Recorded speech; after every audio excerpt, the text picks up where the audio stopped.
Bharat live ने आपको बताया था कि आने वाला 48 घंटा बिहार की राजनीति के लिए बड़ा ही कठिन है।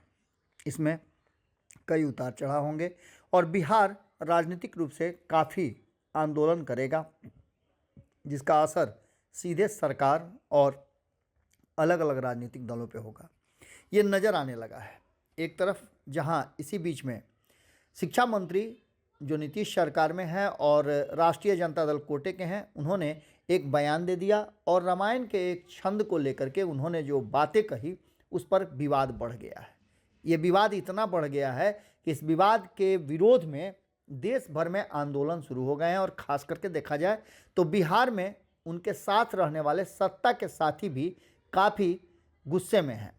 अशोक चौधरी ने इस पर अपनी प्रतिक्रिया देते हुए राष्ट्रीय जनता दल और राष्ट्रीय जनता दल के नेता से सीधे तौर पे कह दिया कि उन पर कार्रवाई होनी चाहिए और शिक्षा मंत्री के रूप में जिस तरह के बयान उन्होंने दिए हैं और आधे अधूरे चीज़ों को प्रस्तुत करके उन्होंने जो बेइज्जती करवाई है सरकार की, वो उचित नहीं है। इस पर कार्रवाई होनी चाहिए। इससे ठीक पहले आपको याद होगा कि सुधाकर सिंह पर कार्रवाई को लेकर के सुधाकर सिंह के मुंह से निकले हुए शब्दों को लेकर के उपेंद्र कुशवाहा ने राष्ट्रीय जनता दल को कटघरे में खड़ा किया था और 14 तारीख के बाद कहा था कि हर हाल में एक्शन होना तय है। लेकिन तब तक एक और नया बयान आ गया और इस बयान को कहीं ना कहीं समर्थन करते हुए जगदानंद सिंह, शिवानंद तिवारी और अन्य नेता, जिसमें उदय नारायण चौधरी भी थे, इसके अलावा भी कई नेता बैठे हुए थे और उन्होंने उनके बयान को सही ठहराया। उन्होंने संदर्भ बताया और चीज़ों को जिस तरह से प्रस्तुत करने का कोशिश किया उस पर और ज़्यादा भड़क गई जनता दल यूनाइटेड।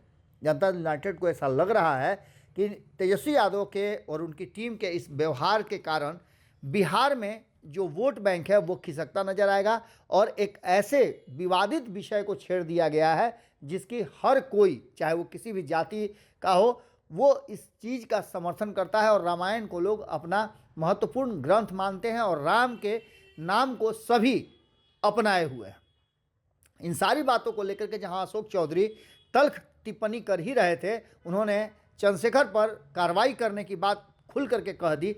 वहीं आपको बता दें, हमने आपको ये भी बताया था कि ये शब्द अशोक चौधरी के मुंह से भले निकल रहे हों, लेकिन इसका एक एक जो हर्फ जो है वो लिखा हुआ नीतीश कुमार का है।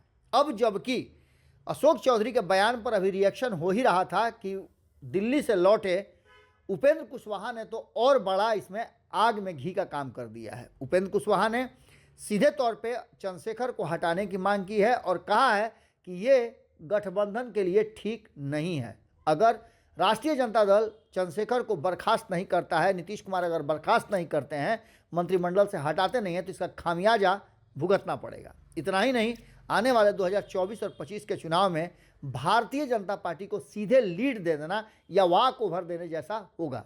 उपेंद्र कुशवाहा को लेकर के भी बिहार की राजनीति में कई चर्चाएं चल रही हैं, लेकिन इस बीच में उपेंद्र कुशवाहा ने जो बयान दिया है और इससे पहले भी जो बयान दिए हैं, उन बयानों का काफ़ी महत्व है और उसके लाइन पे अभी तक जनता दल यूनाइटेड चल रही है।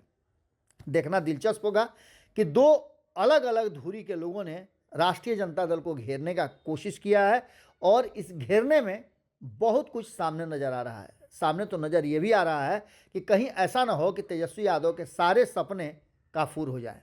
एक तरफ जनता दल यूनाइटेड पूरी तरह से एग्रेसिव हो गया है, वहीं दूसरी तरफ पूरी तरह से बैकफुट पर नज़र आ रहे हैं तेजस्वी। दिलचस्प होगा अब ये लड़ाई और इसका फैसला क्या होता है, ये भी देखना काफ़ी दिलचस्प होगा। अगर ये वीडियो पसंद आई और वह बिहार के राजनीति और बिहारियत से सरोकार रखेनी तो सब्सक्राइब बटन दबा के चैनल के सब्सक्राइब कर ली। ओजे एगो घंटी बा, ओकरा बटन दबा देला से कुल सटीक और मारक खबर रुआ मुफ्त में मिल जाई। अगर रुआ पत्रकारिता के हमनी के नया प्रयोग में सहयोग कर चाहतानी तो ज्वाइन बटन दबा दी।